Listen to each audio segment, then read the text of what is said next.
karena begitu mudahnya kita untuk bikin web store atau bikin blog atau buka tutorial Instagram, kadang-kadang kita jadi nggak mikir karena terlalu gampang. Udah mulai aja deh bikin, udah upload aja logonya gini. Padahal sebenarnya nggak begitu. Kenapa ya merek lokal tuh nggak ada yang bikin wedges? Tahu wedges ya? Jadi wedges is something like basically it's like a wedge yang ganjel pintu. So yang tebal-tebal gitu.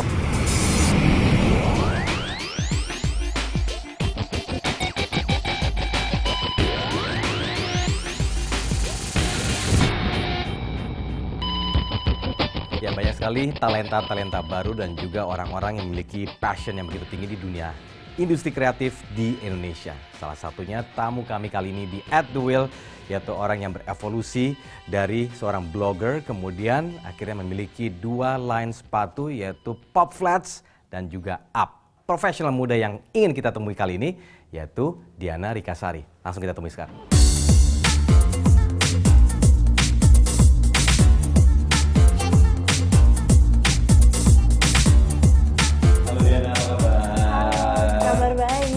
Apa ya, saya curi waktunya sebentar ya? Nggak apa-apa. Kita keliling ya, ngobrol ya. Yes. Yuk.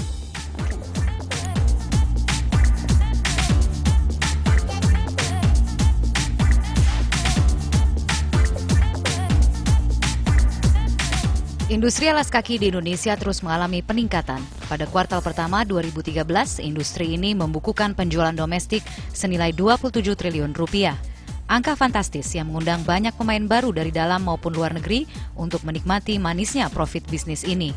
Salah satunya adalah PT Bitdas Indonesia yang memproduksi sepatu Up dan Pop Flats. Terjun dalam bisnis sepatu wanita yang kompetitif membuat PT Bitdas Indonesia menyadari bahwa kunci untuk bertahan adalah dengan tidak mengikuti tren.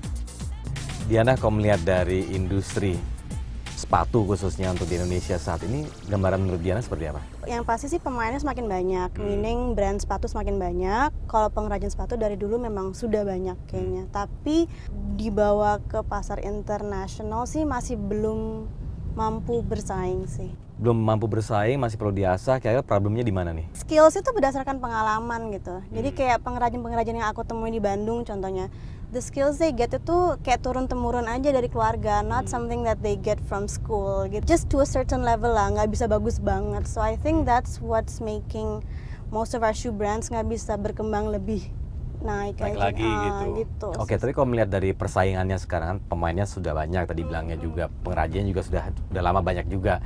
Sebenarnya persaingan untuk pemain-pemain khususnya orang-orang yang dari Indonesia sendiri bermain di industri sini seperti apa? Brands Indonesia tuh untuk sepatu udah banyak, and I think they are competing in different segments ya. Jadi yang aku lihat tuh yang sangat menonjol itu biasanya di segmen yang berbeda-beda. Jadi for example ada sepatu wanita yang bagus banget merek A gitu, dan dia competingnya tuh di high-end segment.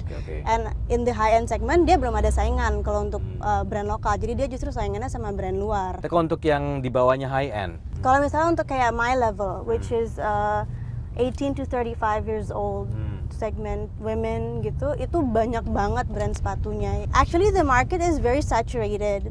Jadi kayak banyak customers bilang ini it can get a bit boring sih, karena with the birth of so many brands itu desainnya juga pun mirip-mirip. Karena memang sesuai dengan tren yang ada gitu. I guess so, yeah. So I think the key to survive is to not actually follow the trend, just create your own brand gitu. Nah, kalau melihat dari contoh yang diproduksi sama Diana sendiri, baik itu dari sisi flat shoes seperti Pop, kemudian juga Up. Nah, ini apa yang dikembangkan untuk tidak menjadi follower tapi justru creating another trend gitu di Indonesia? Well, yang pasti sih jadi gini, ketika aku bikin Up itu, my idea was to just simply design shoes for women in general gitu. Karena kebanyakan brand itu they target fashion people, where in fact not every woman is a fashionista kind of thing. So kayak mereka cuma pengen sepatu yang just simple and wearable for everyday. It doesn't have to be like necessarily like high heels, very edgy, very colorful. So I'm like, justru segmen ini tuh belum ada yang garap gitu. Aku mulai itu 2011, kebanyakan brand sepatu wanita itu mainnya either di flats atau di high heels. And when I go to the malls, aku ngelihat banyak sepatu wedges, tapi itu merek luar gitu. I'm like, kenapa ya merek lokal tuh nggak ada yang bikin wedges. Tahu wedges ya? Jadi Oh, wedges, itu. wedges is something like basically it's like a wedge yang ganjel pintu. Oke, So yang the tebal-tebal yang gitu. tebel-tebel gitu, Oh, oke, yang oke. kayu biasanya. Hmm. Intinya kayak gitu. Nah, ternyata ketika aku cari tahu kenapa, nggak ada yang main di wedges adalah karena mereka masalah di kelomnya. Tapi ini bentuknya kayak hak begitu atau It's like this. Oh, oke. Kayak cheese wedge Oke, gitu. oke. Intinya gitu. Nah, itu proses pembuatan kayunya tuh lama, pengeringannya, belum memilih jenis kayu yang tepat, bla bla bla.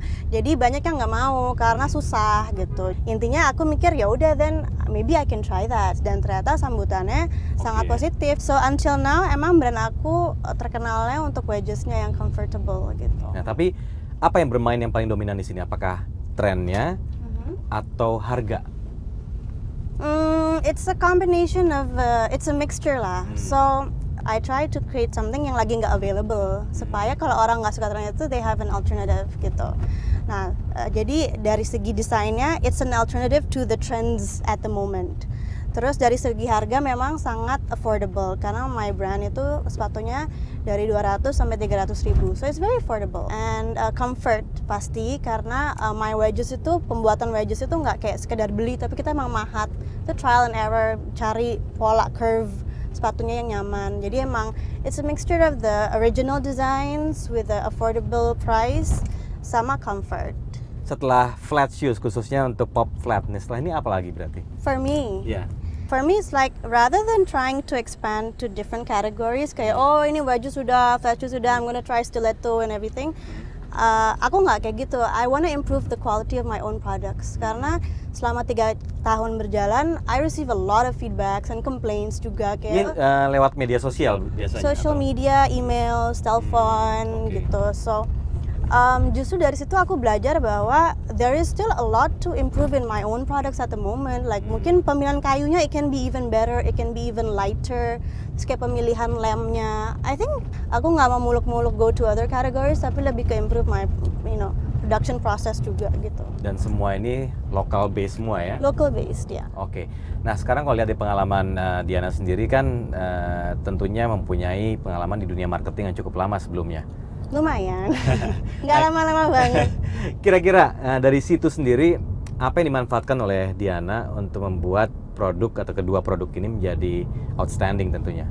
When it comes to marketing, it's just how you make your product out there to be like beda dari yang lain kan. When you create a product, don't just design the shoe, tapi you also have to create the DNA of the brand. Jadi brand itu harus punya DNA, harus punya karakter, harus punya gennya yang bisa bikin sepatu lo tuh coveted by people regardless modelnya sama brand lain. Kayak my idea was to just make my brand likable, even better lovable gitu. Nah, itu terpengaruh dari sisi apa? Apakah dari sisi namanya, desainnya, apa aja tuh? So it's like everything has to be well thought basically when you want to start a brand. So like kenapa namanya Up?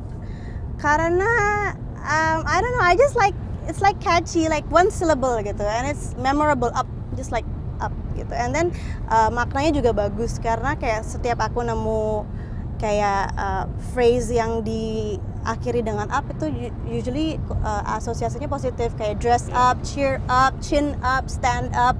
So dari namanya aja udah positif gitu. So it brings some positive impact to when people say it's like up gitu. Itu dari brandingnya. Terus kayak dari how to make my brand even more lovable adalah kayak contohnya gini, ketika aku mulai kan emang aku dari awalnya niat jualannya hanya online karena aku tipe orang yang behind the computer banget. Jadi I'm like I don't wanna make a store, ribet. Nah jadinya ketika aku bikin online store-nya pun aku mikir gimana caranya online store aku berbeda dengan online store lain. If you go to my website, contohnya iwearup.com, itu there's other things that you can do other than just shopping. Untuk memperkuat brandingnya, you can download Up wallpapers. You can download Up themes for your smartphone.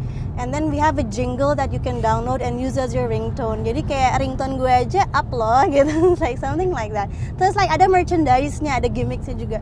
Terus kayak yang terakhir aku kolaborasi sama gamer. Jadi kalau kita ke iwearup.com kita bisa main game juga. Gamenya tetap berhubungan sama sepatu. Jadi kayak things that make you even more love the brand. Jadi it's a fun and exciting shoe brand and online store gitu loh. Jadi kayak satu kesatuan gitu. Dari pertama kali aku mulai sampai sekarang tiap hari aku pakai my own shoes. So I know gitu. I know No other brand ya? no other brand. Really? Sebenarnya kadang-kadang kayak gatel gitu. I mean like cewek gitu loh.